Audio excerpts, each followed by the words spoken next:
All right, good afternoon, everyone. Welcome to the Liang-Kai participants' presentations. Normally we do this very informally, but I see some new faces, so I'd like to invite you to join every Wednesday. There are always two participants presenting their work in different ways.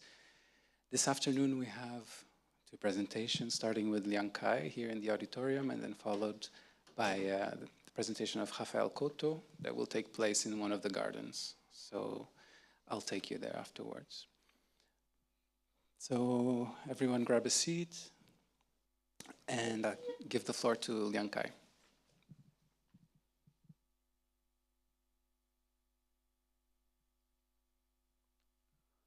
How to explain porn to your parents. Part 1. Nobody's gonna know. I want to begin with an experience I can't forget.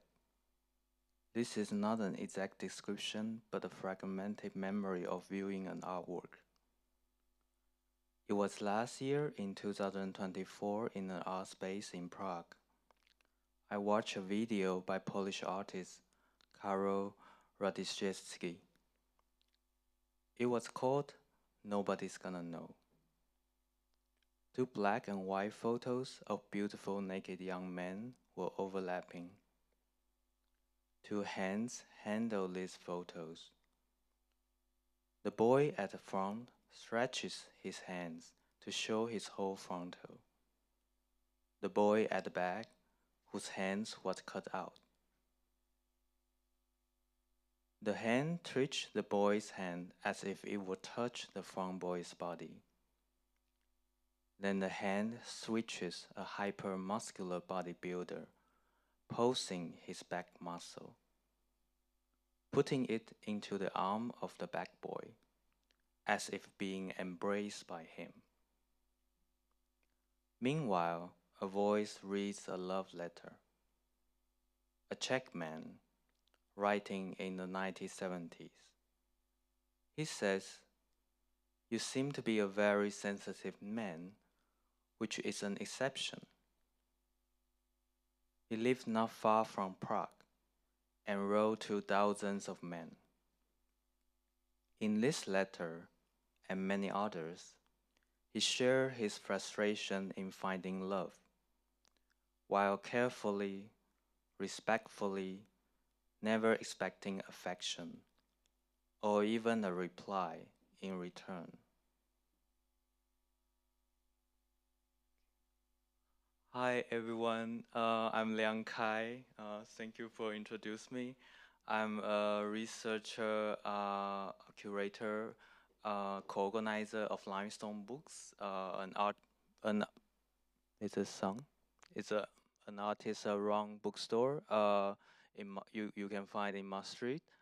I'm currently finishing a PhD on queer curatorial strategies in contemporary art institutions. Thinking through the notion of failure, affects, and sensory experience. At the Young Van Eyck, I'm working on this research called paper promiscuity.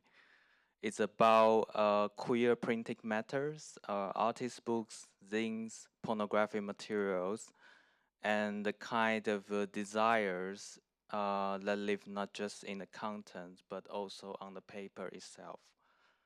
And today I'm very glad to share my collections, on some of my collections on the table, and have Shahla, Simona, and Shao to join me to explore these materials. What they are invited to kind of touch, flip, read as they want, or write, or move, or do nothing. And I would like their hands to speak for themselves.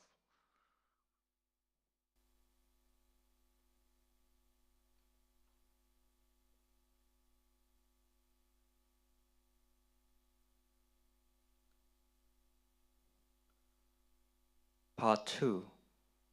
Explaining pornography to your parents. How? Carol's videos stay with me. not just for its trinky beauty from the 70s, but for the quiet arousal of watching someone else's archive of desire. It made me wonder, what does it mean to share erotic archival materials, to read them, touch them, show them? And who would I never show them to? The title, How to Explain Porn to Your Parents, is a soft nod to Joseph Boyes' 1965 performance, How to Explain Pictures to a Dead Hair. If Boyes attempted in vain to explain art to the unreachable, to the dead, to the non-human, then maybe it's equally willful or absurd to try to explain porn to your parents. But maybe that's what this project is about.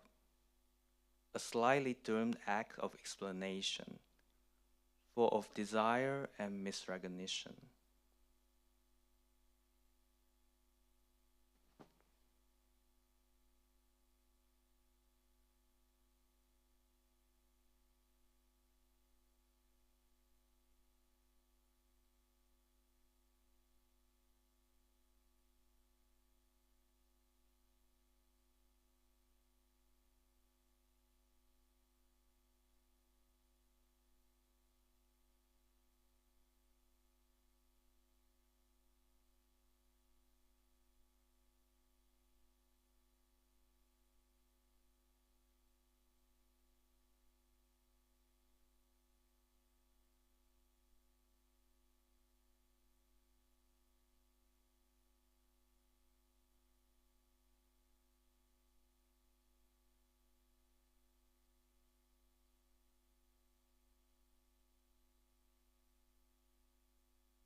Part 3, Paper Promiscuity.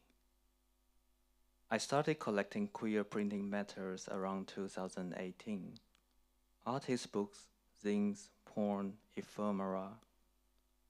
And I realized it wasn't just the content that seduced me. It was the paper. Paper is promiscuous.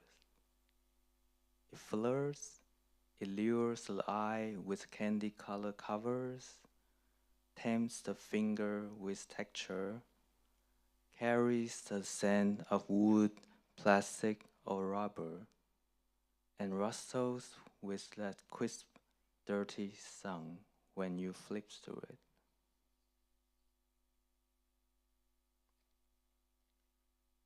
It lets itself be held, touched, traced, even ignored. It doesn't ask who you are. It just lets you come close anyway.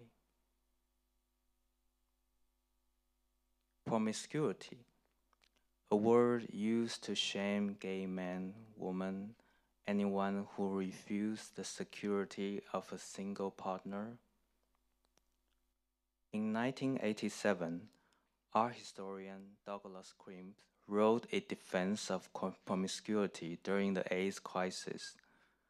He said, and I quote, "Promiscuity taught us many things, not only about the pleasures of sex, but about the great multiplicity of these pleasures. That multiplicity, the way promiscuity resists singularity, identification, classification, that's what I'm interested in. not just in bodies, not just in images, but in pages.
Part 4. A confessional catalogs of a collector.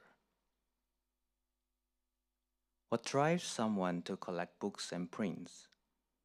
What is the desire behind touching, keeping, returning? If we were to catalog such a collection, could desire be in inventory too? In libraries and museums, objects are labeled with origins, mark makers, and dates. But who catalogs the collector's longing? What about the fantasies, the chance encounters, and the impulse purchase on a lonely afternoon? This is a confessional attempt to catalog my collection.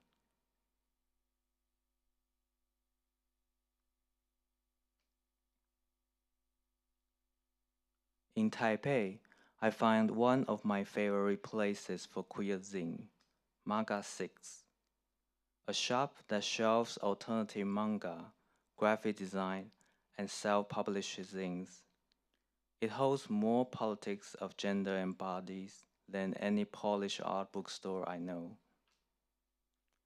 There, I found Trans-Truck Point by Drichu Tattersfield, a bilingual visual poem that compiled truck logos and roadside images that might, just might, be trans. The promiscuity is not just the content, but in the crossings between Mandarin and English, between photo and poem, between digital scraps and printing breaths.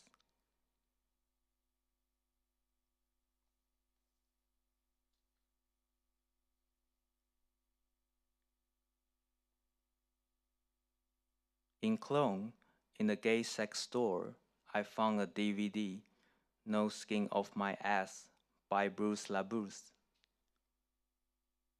I don't have the equipment to play it, but I still buy it. And my boyfriend remembers the shop owner's face when we brought it to the counter. how impressed he looked when I pick it up. Sometimes the act of collecting isn't about use, it's about recognition, being seen by someone who knows what you are holding.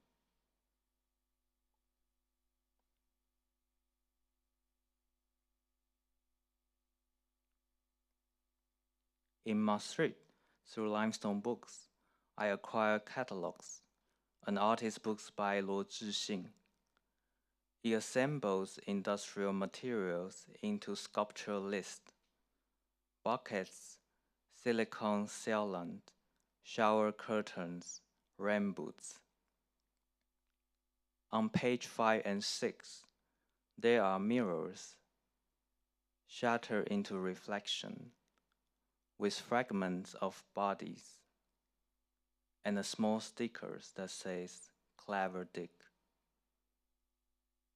What makes these catalogs erotic isn't just the content, it's the provocation and juxtaposition.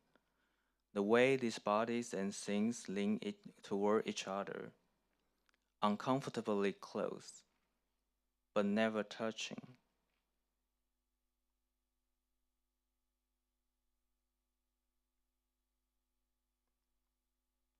In Amsterdam, I found issue 57 of Gandalf. It's a Dutch satire magazine from the 60s. I've always seen it as a straight male avant-garde, full of new women on the front covers. But this issue was different. Two men in makeup, cross-dressed, holding mannequins like babies. The back cover, two men squatting with shits on the ground. What is this image saying? What joke is it telling? Is it satire, kink, parody, or something else?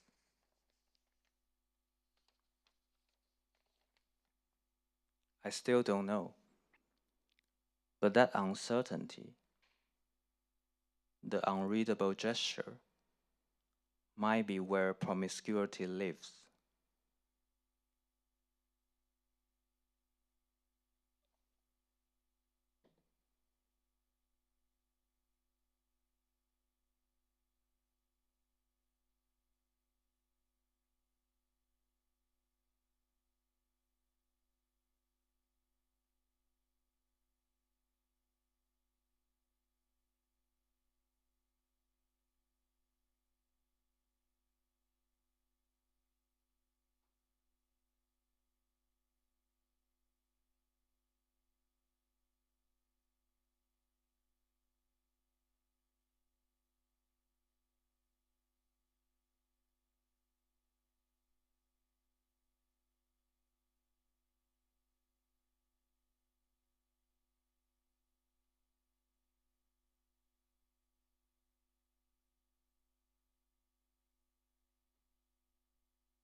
Part 5, Library Movement.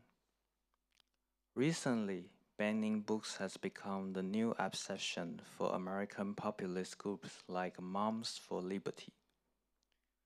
They show up with great passion for the most boring library board meetings, demanding the removal of books about queer, race, and critical literature.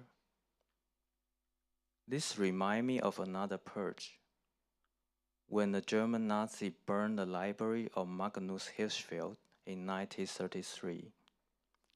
Hirschfeld, a promising sexologist, was building what could have become the world's largest LGBTQ library. A queer library becomes most dangerous when it sits quietly. Not when it sits quietly, but when it leaks into other sections, when it transgresses, overlaps, seduces, when it's promiscuous. In 2018, after Hong Kong officials removed 10 LGBTQ-themed children books from the public libraries, a curatorial initiative, Queer Reads Library, began appearing in Hong Kong, Vancouver, and elsewhere as a mobile, ephemeral library. Like many queer spaces and other leaderless movements, it appears, disappears, and reappears. In Lublin, Poland, in defiance of so-called LGBT-free zones, Biblioteka Asyle founded a refuge in a shopping mall. Since 2019, it has been guarded, ironically, by CCTV surveillance, protection through capitalist every watchful eye. These are quiet resistance. They circulate, they hide, they offer cruising grounds for queer knowledge. Paper promiscuity means letting books to be touched the wrong way, letting pages press against each other out of order, letting books pass from hand to hand without a name, letting library become a cruising site.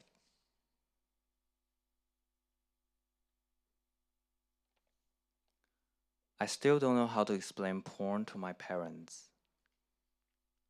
but maybe this is a start. Maybe we don't explain it. Maybe we just share the table. Thank you.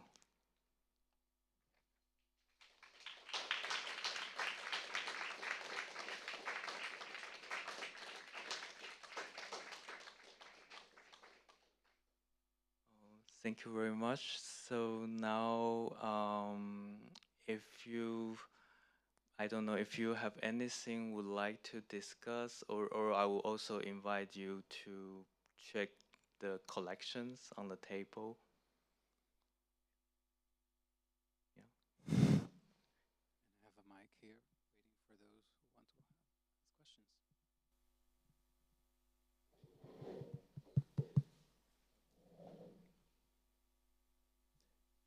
And thank you, Jala, Simon, and Xiao for the promiscuity.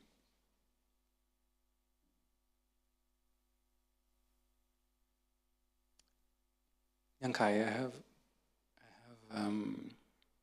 we talked about your PhD in studio visits, and I was wondering how you could convey a certain promiscuity in the writing process of a PhD, that it's so kind of straitjacketed with all these frameworks that are, you know, everything but promiscuous, or maybe they are in a different way. And then another thing that came across to me in this presentation was, and this is like a separate comment or question or maybe a reflection point, was the act of seeing people engaging with the material and how voyeurism becomes. So this act of seeing is what gives something, gives promiscuity to something?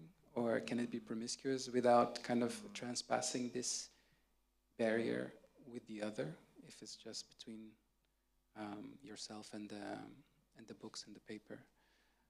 But it came across through the presentation that the act of seeing felt also a bit promiscuous in itself. Thank you very much. These are two very great questions. So the first one, yeah, I think that is the one thing I've been like struggling during the PhD. It's like I'm trying to taking a queer approach towards museums, art institutions, but at the same time, I am doing this at universities and with a certain discipline requirements, and because my dissertation sits across art histories, museum studies, curatorial studies, and when I attend to different conferences, I always have trouble to position myself. So who am I? Am I art historian? Am I curatorial researcher, etc. And then I think this was like, this is not my own idea, but this come across through my discussion with my supervisors. At some point, we came to across to this idea like, okay, so when we bring, also when we are not so aligned with certain discipline, we are also promiscuous. So it's a kind of disciplinary promiscuity. Yeah. Yeah, and the second question, I'm not sure how to answer that because it's actually because I was reading the text, so I wasn't look at it. So I actually, because this is a very kind of, this is a kind of very experiment presentation I've been trying. So I don't really know what is the viewing experience for you. So I'm actually very curious to know. But it's interesting that you mentioned the voyeurism. Yeah, because I think I think that's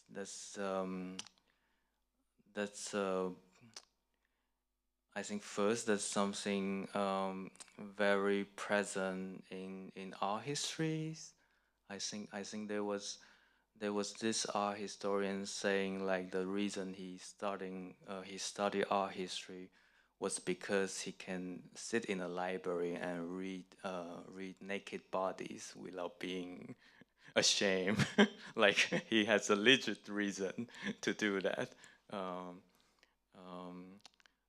so I think voyeurism at some occasion feels wrong, feels but at some other occasions might be empowering for some desire that were not allowed.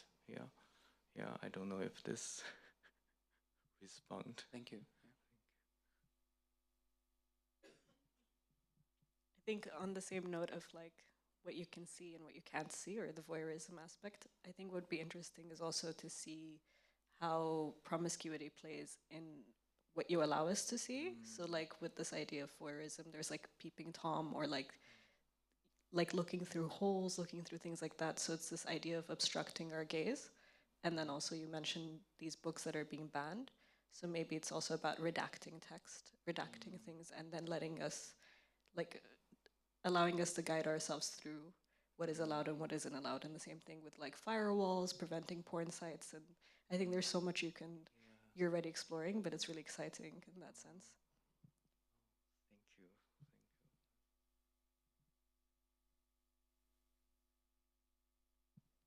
Sorry, there's a bunch of people behind me. don't be shy in exploring the books. We're all going to be watching, so.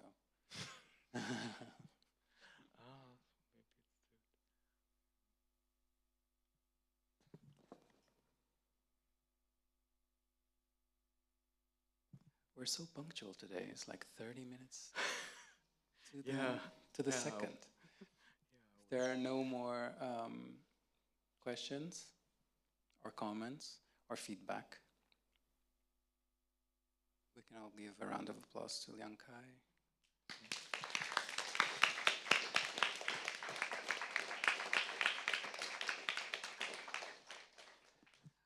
Okay, and now we have to go to a second location, undisclosed, so you have to follow me.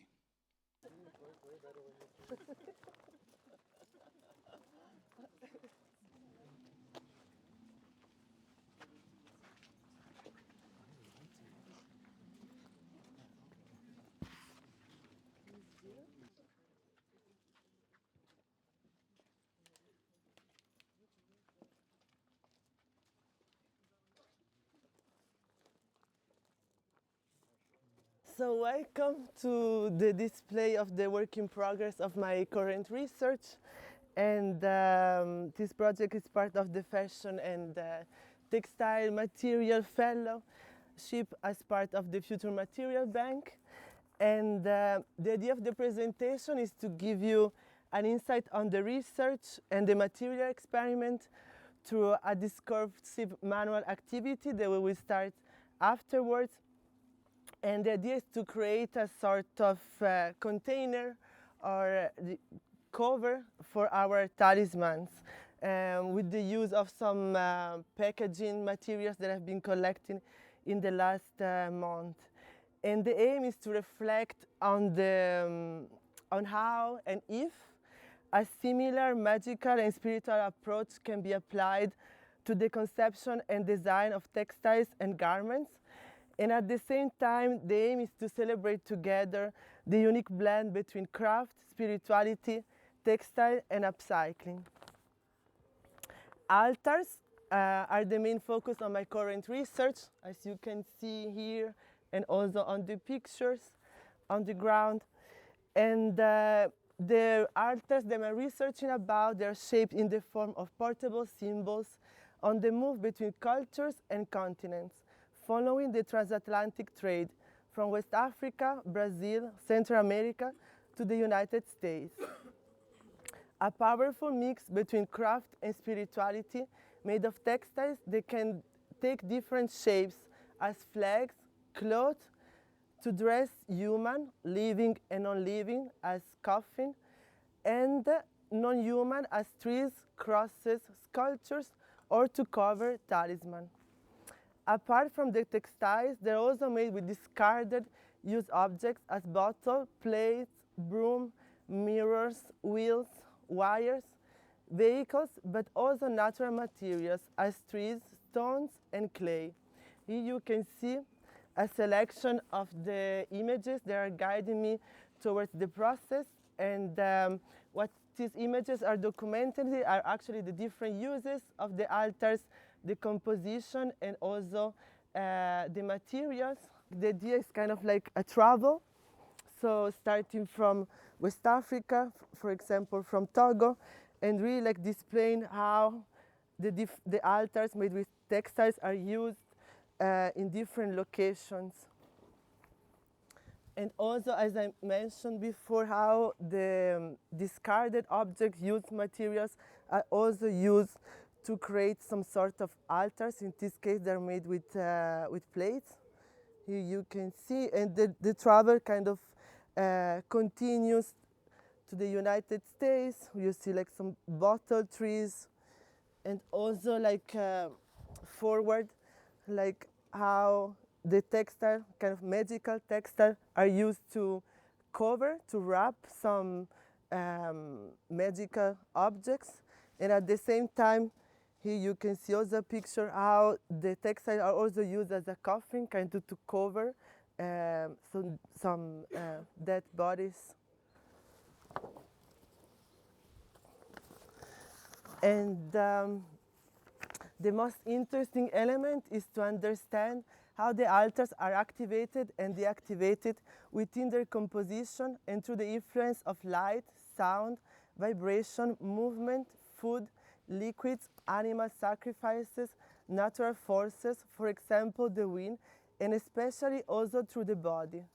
You can see a picture here. The body itself can also become a pedestal altar, as you can see on this picture, and also with the support of natural elements, ground elevations, and artificial constructions. The location in which the altars are built are visible places as courtyards and crossroads, but also more intimate and hidden places. They often create a connection, a passage, a vessel, a portal, a door to other worlds of dead spirits, ancestors, and divinities. Through my project, the aim is to create and stimulate a sense of collective making out of restricting institutional context that often give the notion of labor and making a negative capitalistic and exploitative connotation.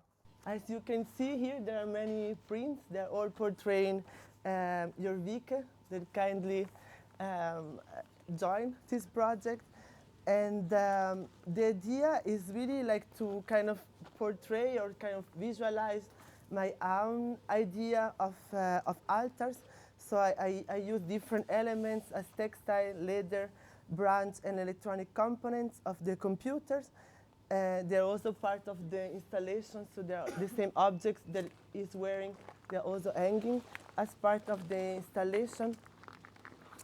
And this series of screen prints represent the materials, mostly through natural pigments, in different states, from solid to liquid, as a dreamlike experience.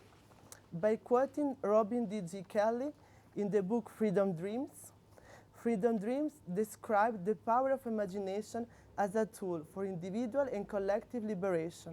It allows us to visualize the future that we want to live in and harness the necessary tools and resources to actively move the dream toward a reality.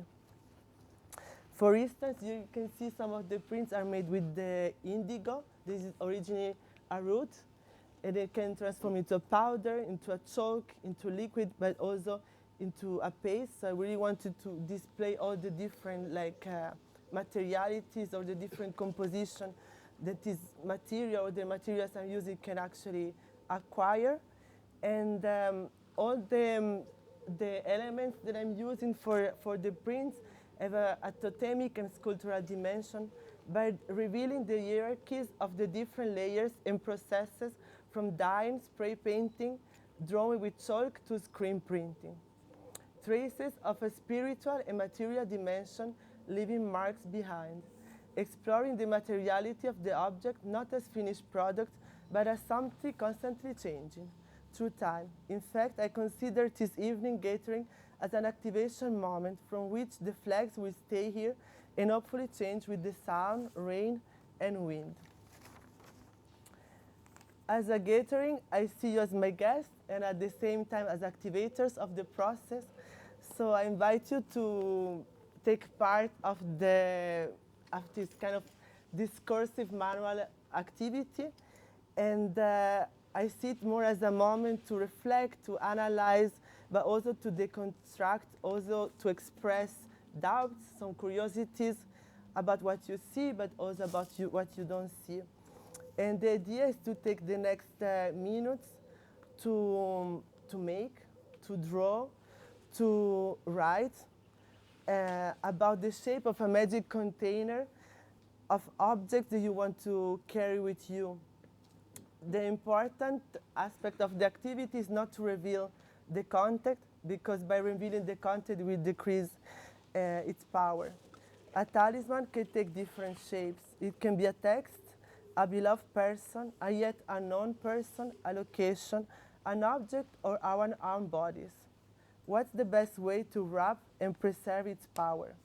Leaning towards the final question of my research, how does the textiles and garment we are wearing preserve and communicate our magic and power? So this is the invitation to come to gather here, and I got some materials we can use, and at the same time to continue the conversation. So if you have questions, doubts, curiosities, you want to know about the work that's on display here. And I also would like to thank you, your vicar, for being part of this project and as a subject of the prints. And also James, you can see here the jacket.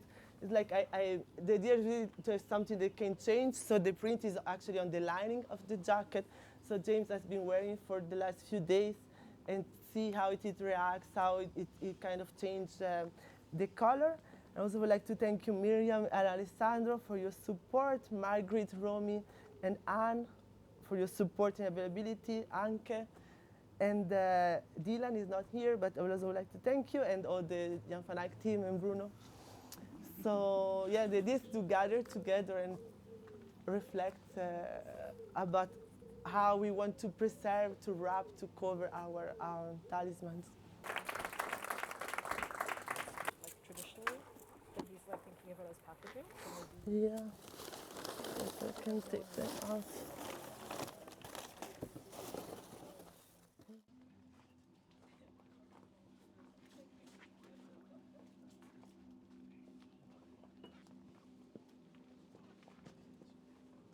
I mean, I started to collect some objects, and I really wanted to have like objects that kind of represent waste in a way, like, you know, like, because I'm using, on my work, I'm mostly working with textiles and garments that are used, and I'm collecting them and transforming them. And in this case, I also work with some electronic components to create jewelries or embroideries. So this is kind of the idea to reuse these objects and also in a way to, in this case, to deactivate them, because I think when we throw away most of the objects, they're still activated in a way because no one is really doing the task of trying to deactivate them from their energy, from the sound, their like they emit during when we use them. Yeah. Mm-hmm. This is the idea, like to find a way to deactivate them. Mm-hmm. Yeah. Mm-hmm. Yeah. Mm-hmm.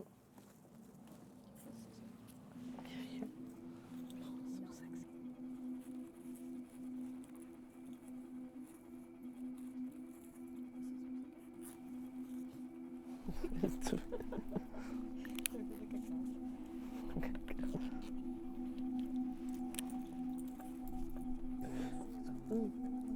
Exactly what you did, but they are doing the same thing.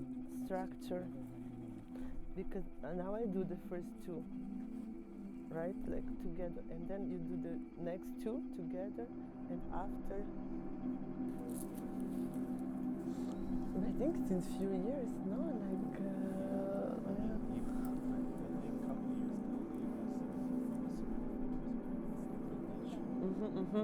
Scissors. Ah, here. Does it cut?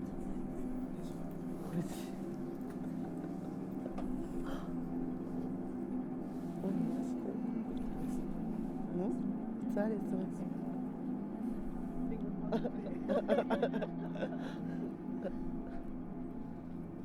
ah, it works.